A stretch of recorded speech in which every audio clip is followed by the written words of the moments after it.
So, as promised, this video is about Australia's stolen generation. That heckling senator mentioned in her diatribe against King Charles.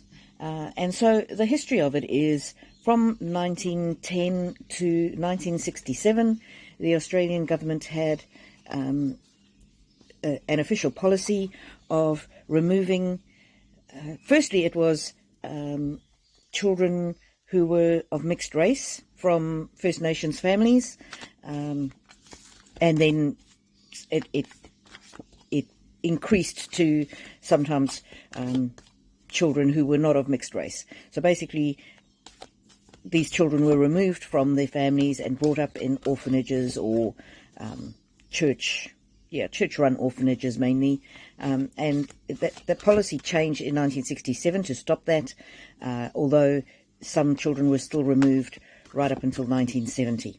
And then I'll pull a few cards on that, and then I'm going to tell you about the apology that the Australian government made. So this has nothing to do with the Queen of England, the late Queen, or her current son, or her son, the current King. Okay, this was an Australian government policy.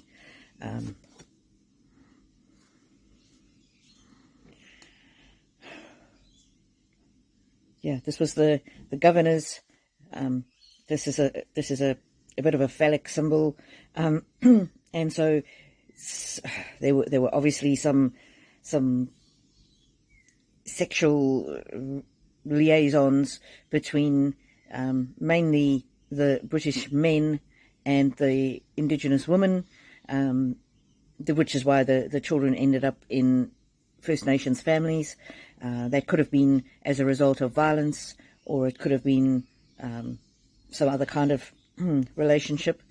So, but it was a very volatile time. It was a very volatile time, and for some reason, the patriarchy of the men running the country at the time and running the churches and other institutions thought these children would be better off away from their families, which of course is absolute rubbish. Let's read more on the energy of the time. It really exhausted the communities.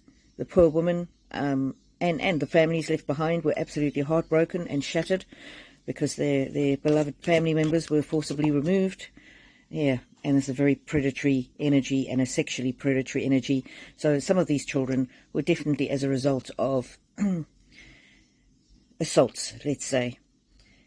Now, I'm just going to read a couple of cards on how the families felt when these children were removed. Yeah, they swore that they would never forsake those children, that they would always look for them, and many spent lots of time trying to find them. Yeah, they felt like they were drowning. They felt like they were drowning, and the children were removed. So now I'm going to tell you that in 2008, the then Prime Minister of Australia, Kevin Rudd, made an apology in Parliament in respect of this. And I'm going to read you what he said, because it's important. That Lydia, whatever senator lady who did the heckling, she didn't acknowledge this at all. So the apology goes like this. Today we honour the Indigenous peoples of this land, the oldest continuing cultures in human history.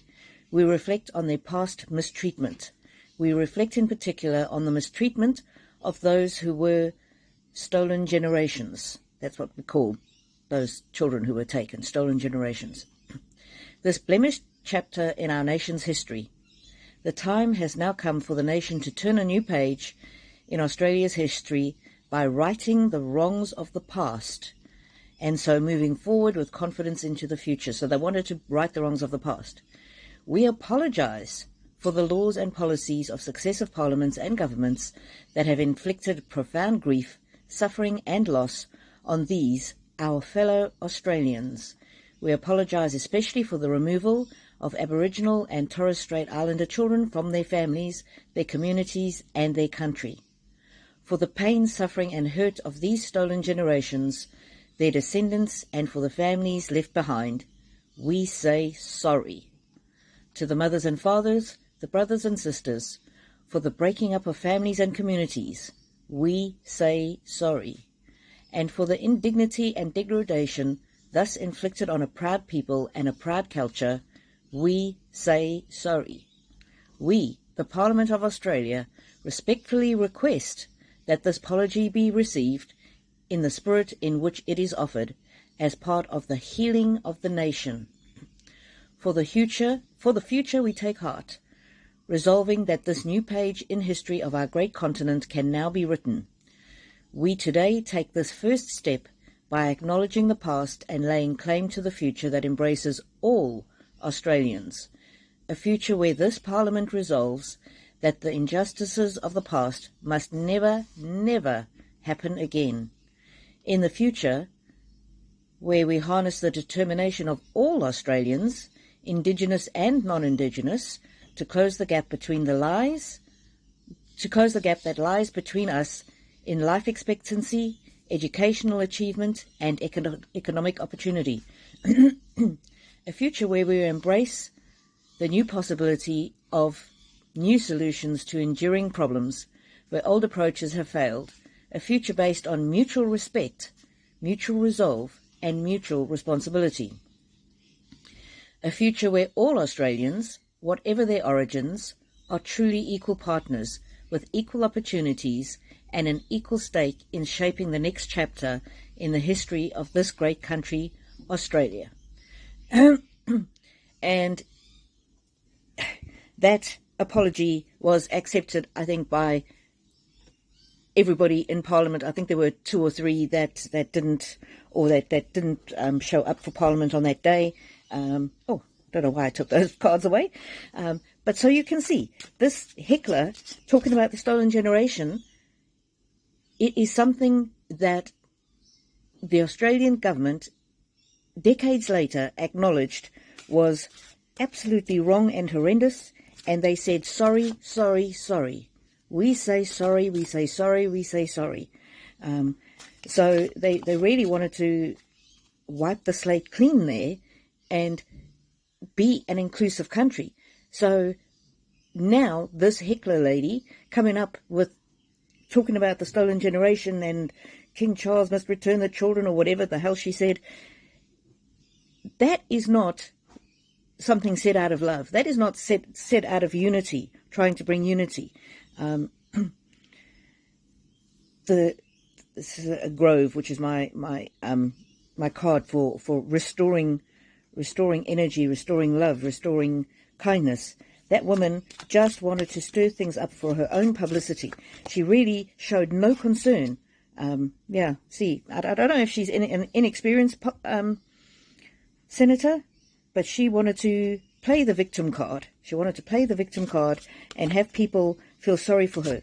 But does she not know about this apology, this public apology made in 2008? Why is she dragging this up? Honesty. She's not being honest. She's not being honest. And hats off to Kevin Rudd when he made that apology. That he took responsibility for what previous parliaments had done, and he did not have to do that. And it was in a spirit of conciliation. Yeah, he didn't want the country to be trapped in the past. And is Australia perfect? No, of course it's not perfect.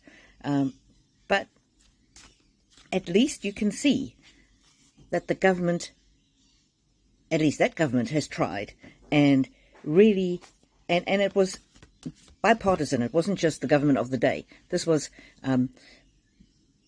after he read this apology, he made a speech, and then the opposition guy made a speech as well, and he endorsed the apology, and everybody realized and believed that this was a